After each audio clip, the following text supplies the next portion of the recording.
Bonjour la belle diaspora, bonjour tout le monde. J'espère que vous portez bien. À tous les nouveaux, soyez les bienvenus. Je ne savais pas qu'un jour j'allais parler de cette façon de mon pays. Je ne savais pas qu'un jour j'allais soulever ce genre de situation, de problème sur ma chaîne YouTube. Parce que comme vous savez, je suis focalisée sur la femme qui vit dans la diaspora.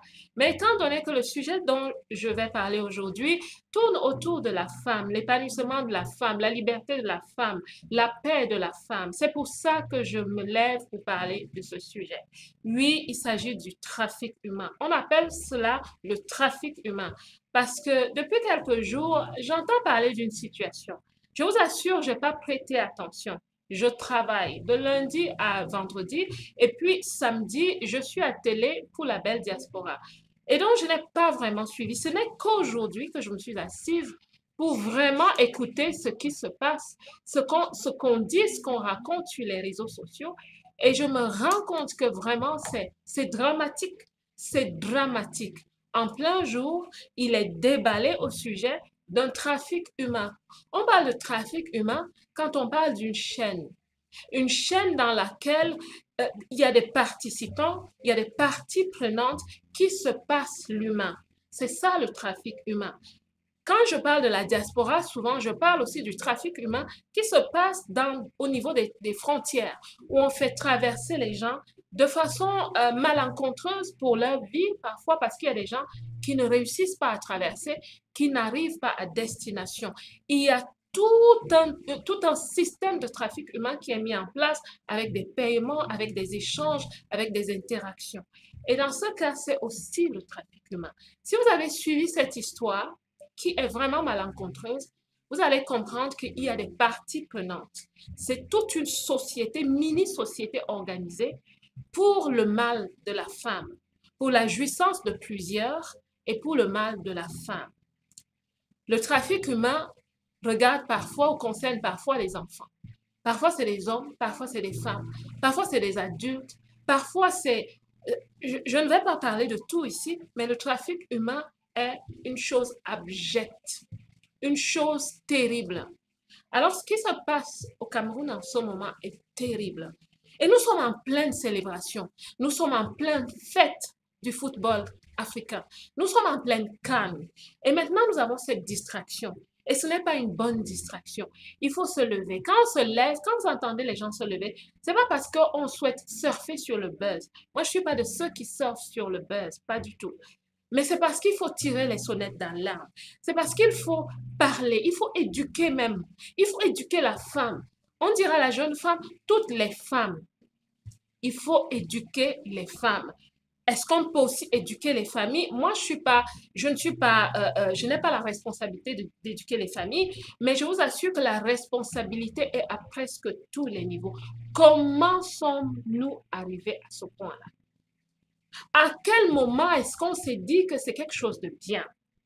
À quel moment est-ce que des personnes adultes se sont levées pour dire on va faire de ceci notre gagne-pain?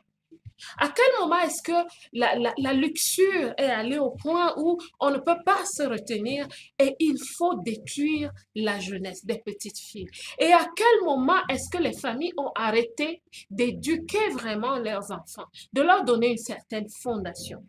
Je ne souhaite pas parler de mon éducation ni de celle des personnes de ma génération, oui, quel que soit l'âge que j'ai, parce qu'à notre époque, oui, je peux déjà commencer à parler ainsi. J'ai dépassé ma quarantaine et même plus. Nos parents étaient stricts. Ils étaient stricts pour la bonne cause. Parce que ce qu'on enseigne aux enfants à bas âge, ce qu'on dit à la maison, les conversations qui se tiennent dans la maison, sont des facteurs d'éducation ou des facteurs de destruction.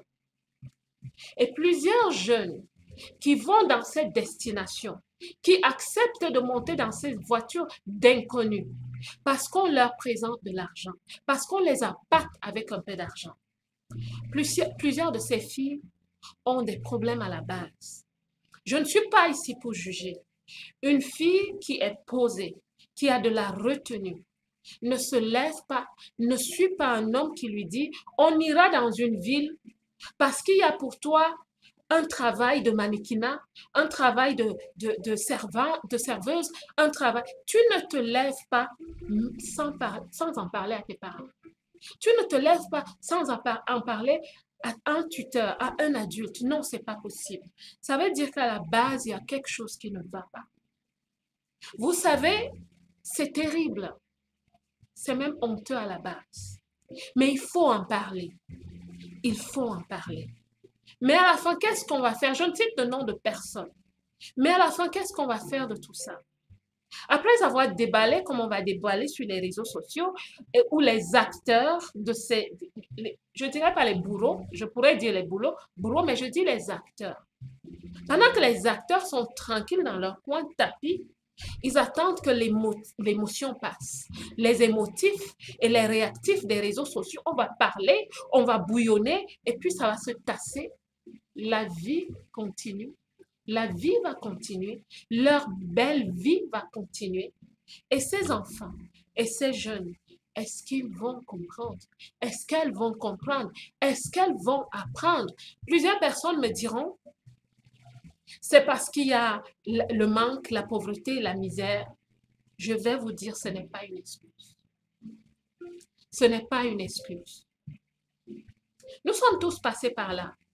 Plusieurs d'entre nous ne sont pas nés des familles huppées, des familles nanties, pas du tout. Mais nous avons été nantis de quoi? D'éducation, de morale.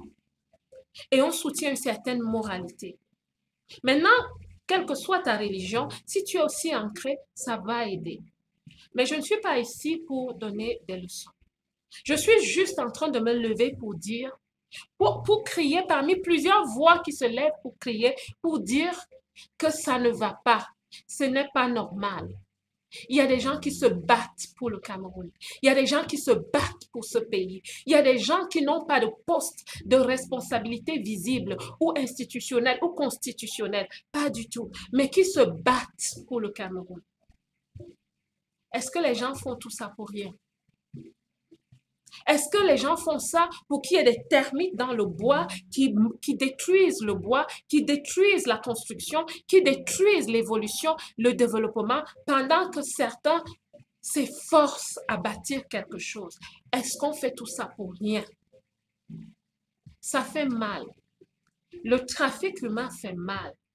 Les victimes du trafic humain souffrent. Je connais des femmes dans la diaspora qui sont passées par là. Ça, c'est une autre histoire.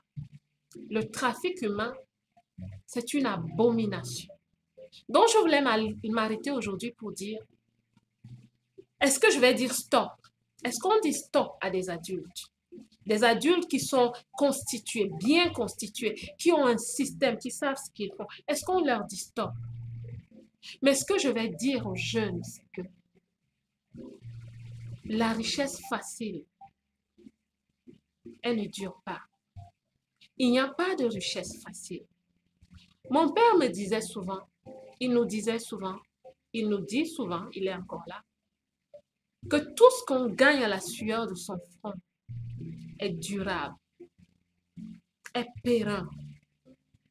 Et tout ce que tu gagnes rapidement, s'effrite aussi rapidement. C'est de la pacotille. Le problème, c'est que dans cette pacotille, le produit dont on parle, c'est ton corps, ma belle. C'est ton corps, ma petite sœur. Donc, arrête-toi. Réfléchis à cela. Écoute les sons de voix qui se lèvent. Et change. Ne les suis plus. Travaille pour ta vie. C'est tout ce que j'avais à dire. La belle diaspora et tout le monde, que Dieu vous bénisse. Moi, je vous aime.